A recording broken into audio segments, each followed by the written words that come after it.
Pritzker made a show of support for Democratic state lawmakers from Texas who are embroiled in a bitter fight over congressional redistricting in Texas. The Texas lawmakers fled here to avoid voting on a new map that would flip 5 Democratic-leaning districts to the Republicans.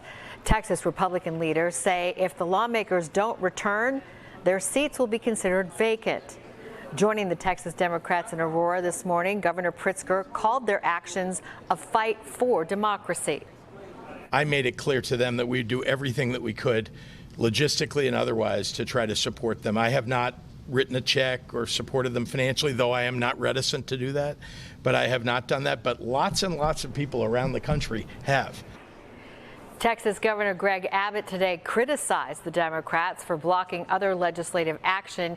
He has also threatened to arrest the lawmakers who fled the state, but his order has no authority here. So a lot of people watching this fight over congressional seats in Texas, and it's refocusing a lot of attention on Illinois and how our state draws its political maps. Today, Charlie Wojciechowski talked with a longtime advocate for changes in this redistricting process. Charlie? Well, Allison, the complaints are over gerrymandering, or drawing the boundaries of districts to include voters from one party and exclude voters of another party. The best example in the southern part of our state. You see this purple strip right here? Well, that is the 13th Congressional District, which is represented by Springfield Democrat Nikki Budzinski. It includes Democratic strongholds like Springfield, Decatur, and Champaign. Now look at the greenish area that surrounds it. It's actually more yellow on this map right here. Well, that is the district represented by Mary Miller of Oakland, Illinois. When Illinois lost a congressional seat due to the census, the map was redrawn to remove the Republican 18th district, which was really over here on top of that purple area. That was Aaron Schock's old district.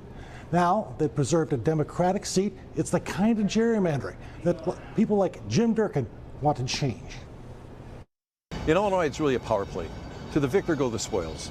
And the Democrats have run the map for the past 50 years. Attorney Jim Durkin says Illinois is no stranger to political gerrymandering of its state and congressional districts. 5 years ago, when he was the House Minority Leader, he was party to this federal lawsuit brought against the state election board and the Speaker of the Illinois House over the district maps drawn up in the wake of the 2020 census. Illinois was actually one of the 3 states that actually lost population over the last decade. It was a raw political map that was drawn to the advantage of Democrats and the disadvantage of Republicans to ensure they would not get control of the chambers either in the House or the Senate. The federal courts decided to stay out of the redistricting debate. To try to hang on to political power, they're then shooting these districts out to deny suburban voters their own voice.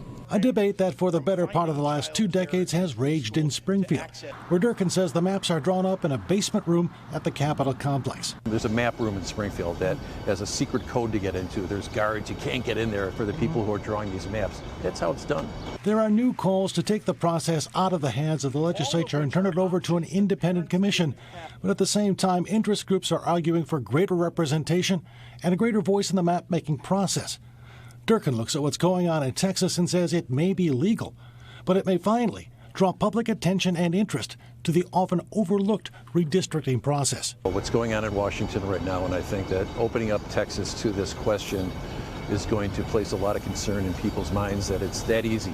You can change the rules of the game. You can move the goalposts midstream, and that's just not right. But it is a process, and observers fear that process may escalate if Texas redraws its map now before the midterm elections. Other states might follow suit, including solidly blue states like California, New York, and Illinois. A lot of people talking about this right now. And I guess, what about changes? Has Illinois forgotten about any sort of reforms they could make? No, there's still an effort out there, and it's being led by a couple of people who are on both sides of the fence. Ray LaHood and Bill Daley have got together. They want to present the idea that you can do this through a select committee, an independent committee, a non-biased committee, and take the legislator out of the process. On both sides of the aisle there, too.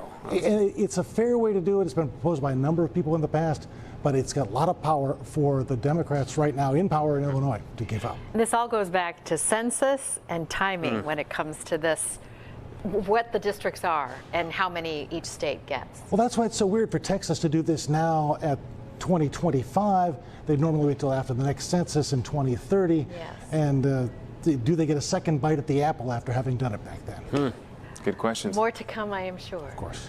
Thank you, Charlie. Thanks, Charlie. Thanks, guys. Well, right now,